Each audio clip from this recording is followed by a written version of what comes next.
Del doctor Eduardo Strain, quien es director del Departamento de Derecho de la Universidad de Guanajuato. Además es doctor en Derecho por la Universidad de Guanajuato, maestro en Ciencias Jurídico-Penales por la Universidad de Guanajuato y maestro en Juicios Orales por la Universidad Autónoma de Durango, Campus Zacatecas. También nos honra formando parte del equipo mexicano de Latin Juris. El tema que abordará el profesor Eduardo Strain es el control de convencionalidad. Estimado doctor, muy buenas noches, bienvenido. Muchísimas gracias, muy buenas noches tengan todas y todos ustedes. Los saludo con muchísimo gusto desde México. Es para mí un honor participar en este diplomado internacional en derechos humanos con un tema de gran actualidad. Me voy a permitir compartirles una presentación. Si por favor me habilitan la función de compartir pantalla para la presentación relacionada con este tema del control de convencionalidad y su recepción en sede nacional, haciendo particular referencia al caso mexicano.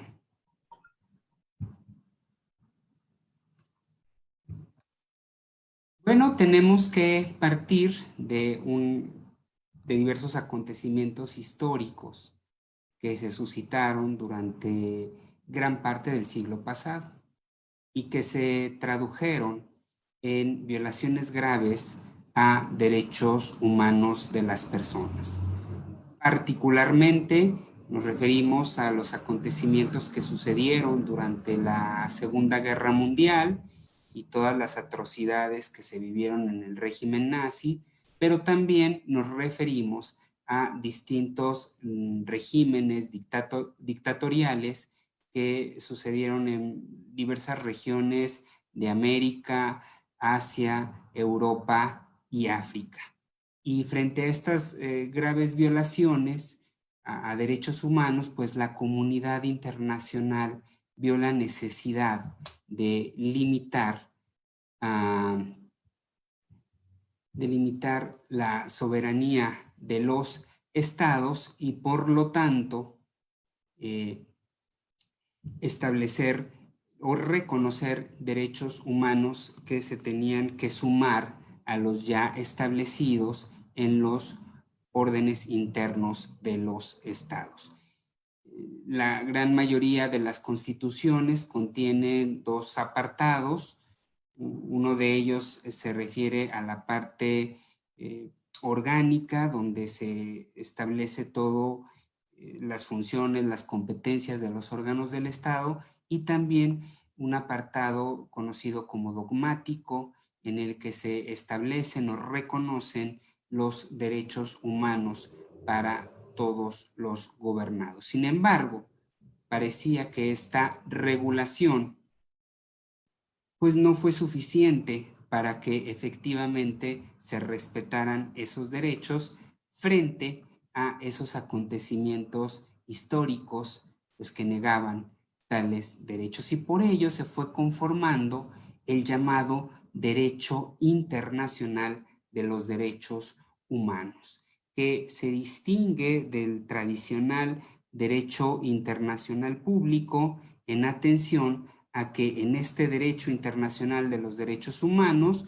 los estados que suscriben, las altas partes contratantes que firman estas convenciones internacionales, solamente se obligan frente a los gobernados, se obligan frente a todas las personas, a diferencia de los tratados internacionales que tradicionalmente se suscriben entre los estados y por virtud de los cuales se establecen derechos y obligaciones recíprocos entre las propias altas partes contratantes. Entonces se empieza a configurar un derecho internacional de distinta naturaleza y al que se conoce doctrinariamente como Derecho Internacional de los Derechos Humanos.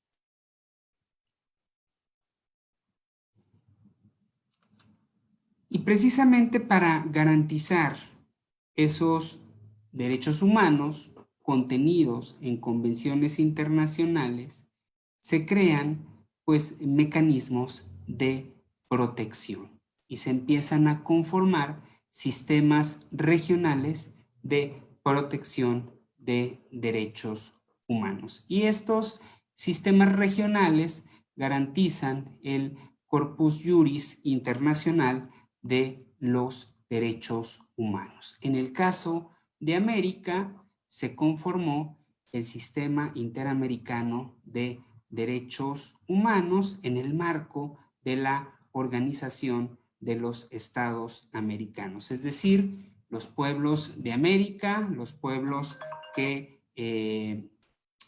conforman este continente, decidieron crear un sistema regional de protección de derechos humanos, que es precisamente este sistema interamericano.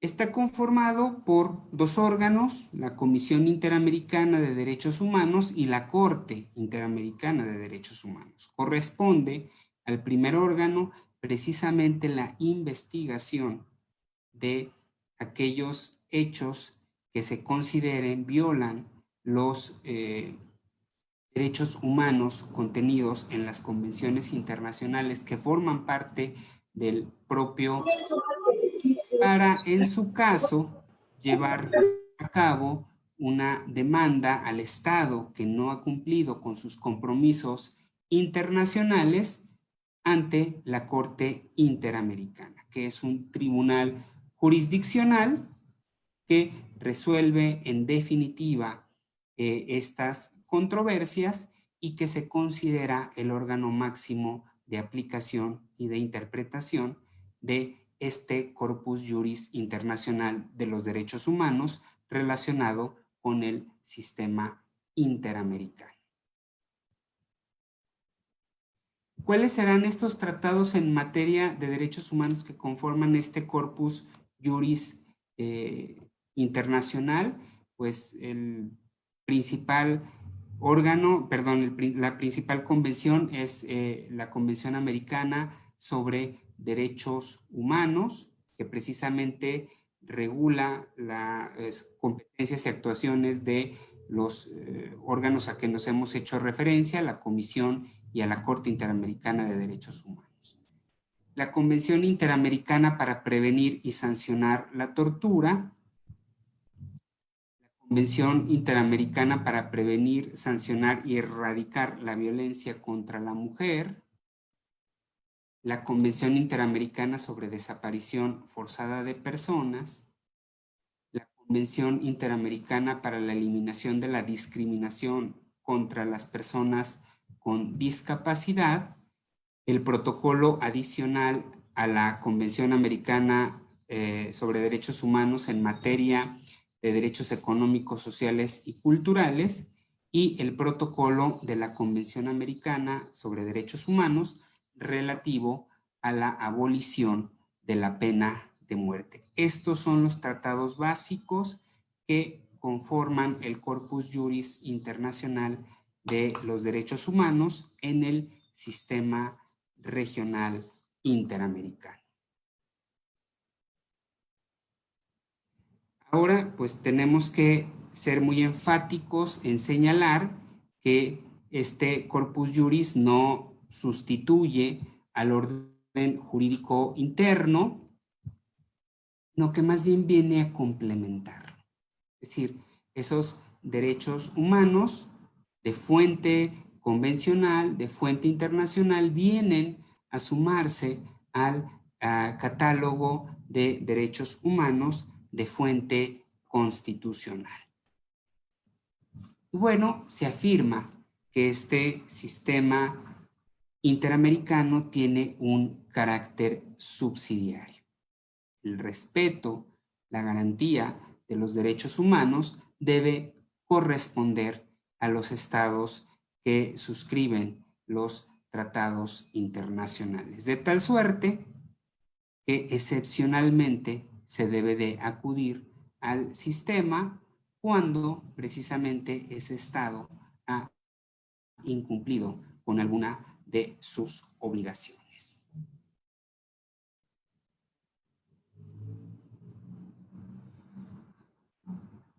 Ahora bien, ¿cómo se pretende evitar las violaciones graves a los derechos humanos? Es decir, ¿a través de qué mecanismos se van a garantizar efectivamente los derechos humanos?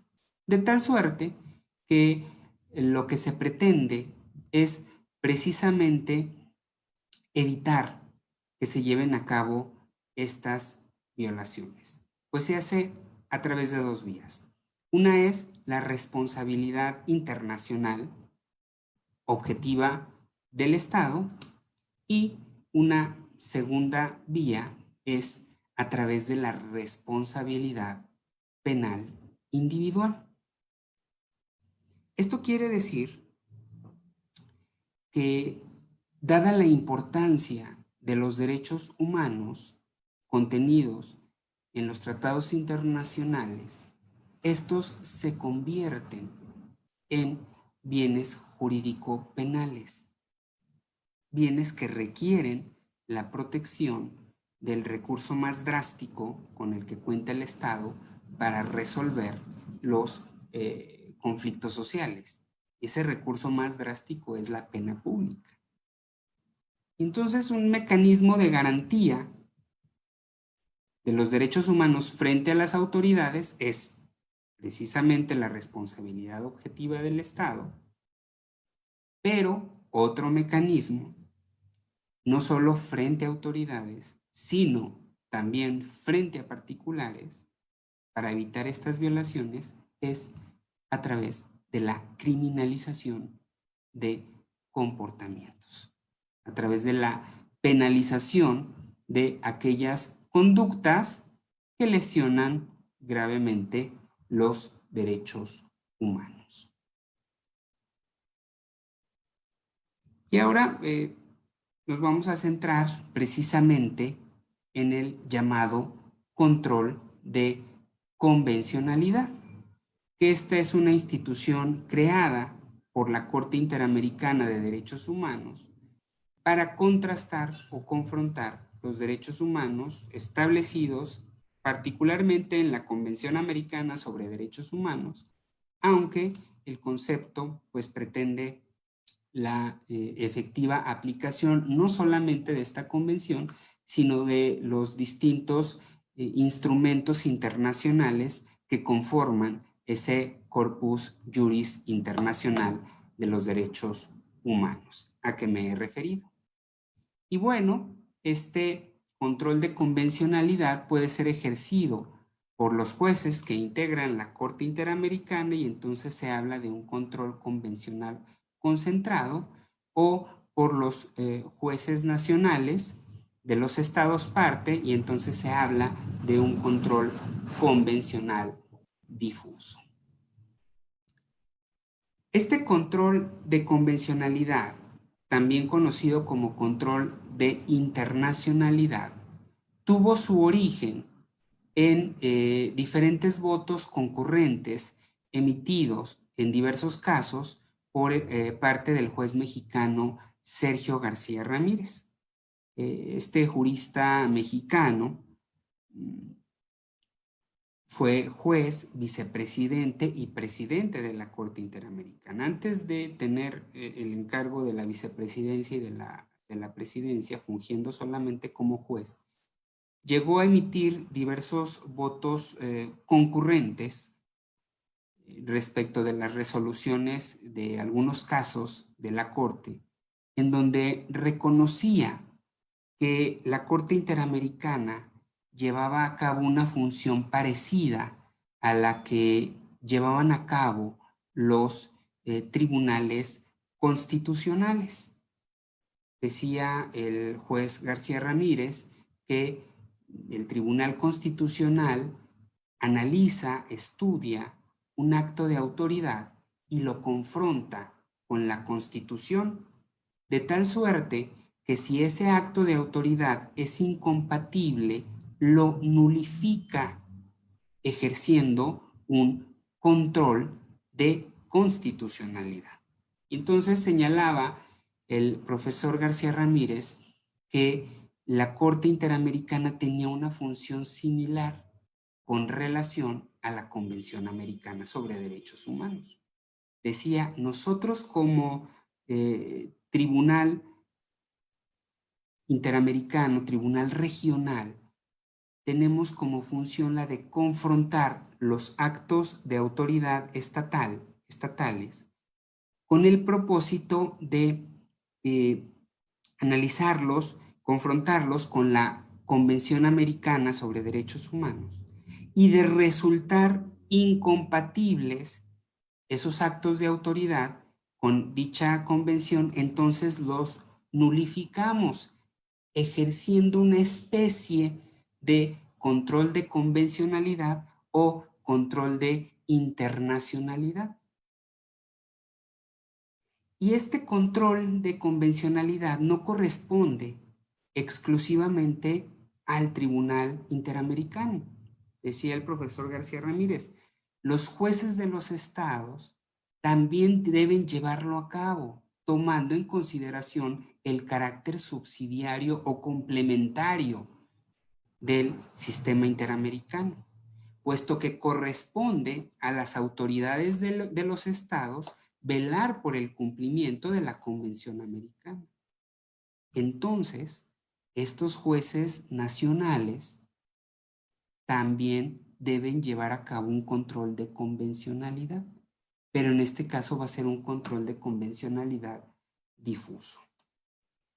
Este planteamiento original del profesor García Ramírez fue retomado posteriormente por el Pleno del propio Tribunal de San José con el propósito de aplicarlo en diversas resoluciones. De tal manera que el concepto fue evolucionando de tal manera que se consideró que era una obligación de todos los estados el llevar a cabo este control de convencionalidad de manera difusa. Y entonces el control de convencionalidad en sede nacional es ejercido a priori para quedar incólume la Constitución y los tratados en la materia. En cambio, el control de convencionalidad concentrado se ejerce a posteriori por los órganos supranacionales para garantizar la efectividad de los tratados internacionales cuando no han sido respetados por los estados parte. Es decir, este control de convencionalidad concentrado es ejercido por la Corte Interamericana, que es creada ex profeso para llevar a cabo este control de convencionalidad. En diversas resoluciones se retomó el concepto y se amplió de tal manera que actualmente la Corte ha afirmado que este control de convencionalidad debe ser ejercido por todas las autoridades del Estado.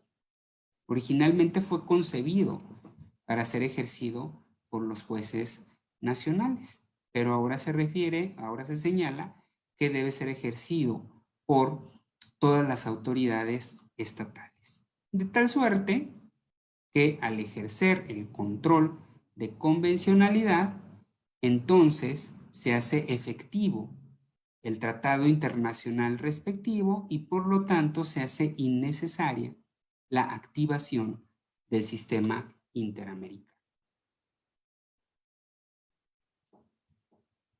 La Corte Interamericana no es una nueva instancia, sus jueces no se constituyen en funcionarios legisladores o jueces nacionales, sino que interpretan los actos internos al amparo de la Convención. Y con esto se pretende la efectiva aplicación de las convenciones internacionales en materia de derechos humanos que se traducen en la obligación estatal de adecuar la legislación interna a las disposiciones convencionales. Los jueces y tribunales como parte del Estado también están sometidos a la Convención Y por eso se afirma que los jueces nacionales ahora son también jueces interamericanos, en la medida en que tienen la obligación de ejercer, incluso oficiosamente, este control de convencionalidad. Y también habrá que recordar que según la Convención de Viena sobre Derecho de los Tratados, pues un Estado no puede alegar normas de derecho interno para incumplir con sus obligaciones internacionales. Y por ello, tiene esta obligación de adecuar la legislación interna a las disposiciones convencionales. Ahora, ¿cuál ha sido su recepción en sede nacional para el caso mexicano? Y aquí tenemos que señalar que la Corte Interamericana ha referido que no existe un modelo para llevar a cabo este control de convencionalidad en sede interna, sino que cada estado parte debe de determinar cuál va a ser el mecanismo, siguiendo sus distintos ámbitos competenciales, para llevar a cabo este control de convencionalidad. Entonces, lo que a continuación voy a exponer en el tiempo que me resta de exposición es precisamente cómo se ha ido adoptando para el caso mexicano, que puede tener virtudes, pero también defectos, y que quizá pues nosotros podríamos aprender también de otras formas de adopción que se ha dado en América Latina, o que incluso pues otros pueblos de América Latina también pueden pues aprender o retomar algunas de las ideas planteadas en el caso mexicano. Bueno, aquí habrá que recordar también que pues, hubo una condena al Estado mexicano, una condena paradigmática en el caso Radilla Pacheco. Esta condena del 23 de noviembre de 2009 condenó al Estado mexicano a que llevara a cabo un control de convencionalidad por parte de los jueces mexicanos. Y derivado de esta condena, el entonces presidente de la Suprema Corte hace una consulta a trámite a los ministros de la Suprema Corte con el propósito de consultarles si esa condena en el caso Radilla Pacheco pues tenía que ser observada por la Suprema Corte de Justicia de la Nación. Y entonces, para discutir esta cuestión, se abrió el expediente Varios 489 de 2010. Y en este expediente Varios, pues los ministros de la Corte no se lograron poner de acuerdo. Hubo dos posturas, la de aquellos que decían que necesariamente la Corte tenía que acatar la condena al Estado mexicano por parte de la Corte Interamericana, y otro sector de ministros que afirmaban que pues no se debía acatar la condena, puesto que la Suprema Corte era el máximo tribunal del país y ellos no podían estar sometidos a ningún órgano, a ningún tribunal, mucho menos a uno externo, como es la Corte Interamericana. Entonces, no se lograban consensos. Este sector de ministros negaban la posibilidad de acatar la sentencia, acatar la condena, pues llegaban incluso a afirmar que se tenía que analizar si la sentencia dictada por el Tribunal de San José había sido dictada en el ámbito competencial de la Corte Interamericana, o bien se tenía que valorar si posiblemente se había extralimitado en sus funciones. Entonces había una renuencia de la Suprema, o de un sector de la Suprema Corte de Justicia de la Nación. Entonces no se lograban poner de acuerdo. Pero el 10 de junio de 2011, ya en los próximos días vamos a cumplir 10 años, se publica en el Diario Oficial de la Federación una paradigmática reforma constitucional en materia de derechos humanos que les facilita el trabajo a la Suprema Corte. Y por virtud de esta reforma, se eleva a rango constitucional los derechos humanos de fuente convencional. Y bueno, se reforman diversas disposiciones y ahí tenemos que en el artículo primero se señala que en los Estados Unidos mexicanos todas las personas gozarán de los derechos humanos reconocidos en la Constitución y en los tratados internacionales. Entonces, aquí se eleva a rango constitucional los derechos humanos de fuente convencional. Luego, fíjense lo que dice al final este primer párrafo, cuyo ejercicio no podrá restringirse ni suspenderse, salvo en los casos y bajo las condiciones que esta Constitución establece. Luego en el segundo párrafo dice que las normas relativas a derechos humanos se van a interpretar de conformidad con la Constitución y con los tratados internacionales, favoreciendo en todo tiempo a las personas la protección más amplia. Es decir, también se eleva a rango constitucional el principio pro persona.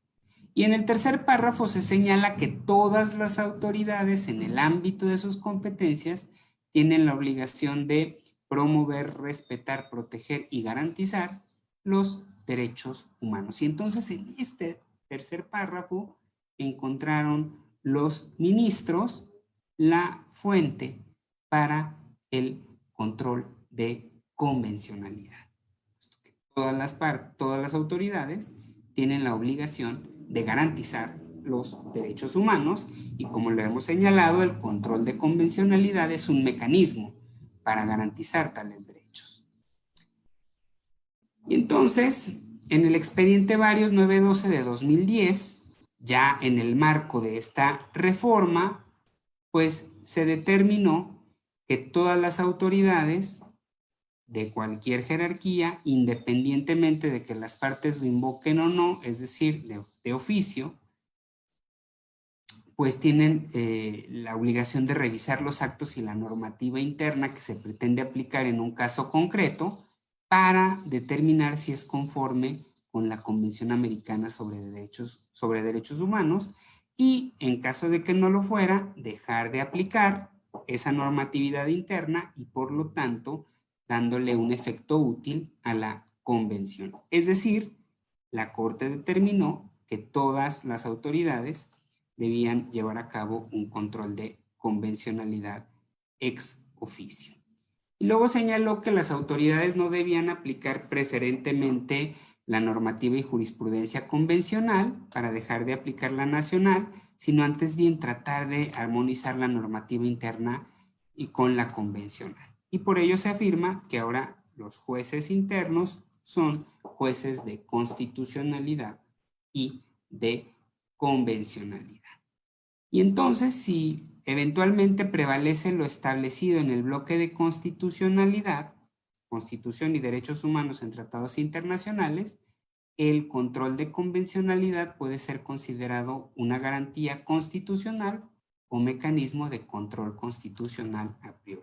Es decir, la Corte señaló, en la medida que se ejerza un control de convencionalidad, en realidad se está ejerciendo un control de constitucionalidad, puesto que los derechos humanos de fuente convencional ya están en la Constitución.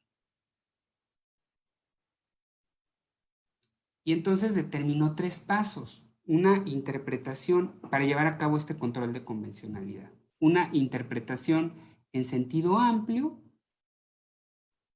lo que significa que todos los jueces del país deben interpretar el orden jurídico a la luz y conforme a los derechos humanos, favoreciendo en todo tiempo la protección más amplia.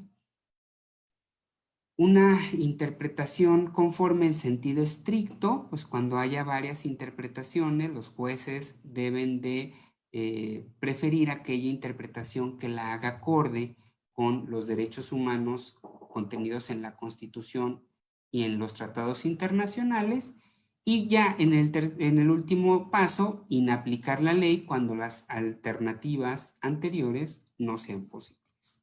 Esta sería la forma de ejercer el control de convencionalidad. ¿Y cuál va a ser el parámetro para el control? Derechos humanos contenidos en la Constitución y en la jurisprudencia del Poder Judicial, derechos humanos contenidos en los tratados internacionales, los criterios vinculantes de la Corte Interamericana, que según este criterio inicial de la Suprema Corte Mexicana, eran aquellos en donde el Estado mexicano había sido parte, y los criterios orientadores de la Corte Interamericana, que iban a ser aquellos en los que el Estado mexicano no hubiera sido parte. Luego vino una contradicción de tesis 293-2011 que tuvo como objetivo determinar la posición jerárquica de tratados internacionales en materia de derechos humanos y el carácter de jurisprudencia en materia de derechos humanos emitida por la Corte Interamericana. ¿Por qué se dio esta contradicción? Porque pues hubo una gran efervescencia, todas las autoridades de pronto querían ejercer control de convencionalidad ante cualquier cuestión, y pues bueno, empezaron a presentarse criterios contradictorios porque algunos tribunales consideraban que los tratados internacionales estaban por encima de la Constitución, otros que la Constitución estaba por encima de los tratados internacionales, y entonces era necesario clarificar pues esta cuestión. Y la Corte partió muy bien en la resolución de este caso, señaló que el enfoque tradicional del problema en términos de jerarquía de fuentes era insatisfactorio para resolver la cuestión, que tiene que ver más bien cómo se relacionan las normas de derechos humanos contenidos en los tratados internacionales con la Constitución. O sea, no se trata de un tema de jerarquías, sino más bien de relación entre las normas constitucionales y las normas convencionales. Y señaló la Corte que interpretaba el contenido del artículo primero en el sentido de que el conjunto normativo previsto en dicho precepto se compone de normas de derechos humanos cuya fuente de reconocimiento puede ser la Constitución o el tratado internacional. Incluso se dijo, no solamente los tratados internacionales en materia de derechos humanos, hay tratados internacionales que no son en materia de derechos humanos, pero que contienen derechos humanos. Y bueno, dijo, más bien, lo que se tiene que hacer, dejemos de hablar de control de convencionalidad, más bien hablemos ahora de control de regularidad constitucional. Las normas de derechos humanos, con independencia de su fuente, constituyen un parámetro de regularidad constitucional que sirve para dar coherencia y unidad al ordenamiento jurídico en caso de lagunas o antinomias. Las normas internacionales de derechos humanos pasan a formar parte del catálogo constitucional, desvinculándose del tratado, que es su fuente, y por lo tanto de su jerarquía normativa, para gozar en consecuencia de supremacía constitucional. Y bueno, vino este parrafito que desde mi perspectiva, pues vino a dar un retroceso a todos los avances porque se afirmó en esta resolución que cuando en la Constitución haya una restricción expresa al ejercicio de derechos humanos, se deberá estar a lo que indica la norma constitucional. Y entonces, pues esta disposición nos lleva a un callejón sin salida, porque por una parte se afirma que todas las autoridades deben de ejercer un control de convencionalidad, pero si hay una restricción constitucional, entonces debe prevalecer la Constitución. Y entonces, como se da en muchos casos, pues se va a hacer prevalecer una restricción constitucional que va en contra de convenciones internacionales. Yo con esto voy a concluir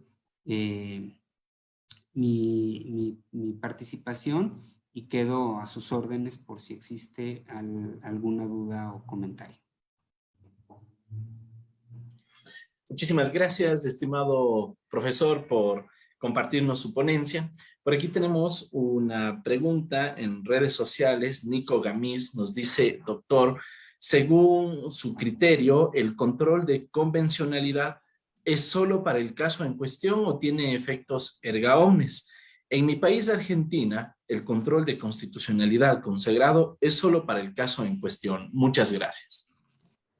Sí, no se tiene mecanismos para poderlo considerar erga omnes, entonces solamente va a ser para el caso concreto.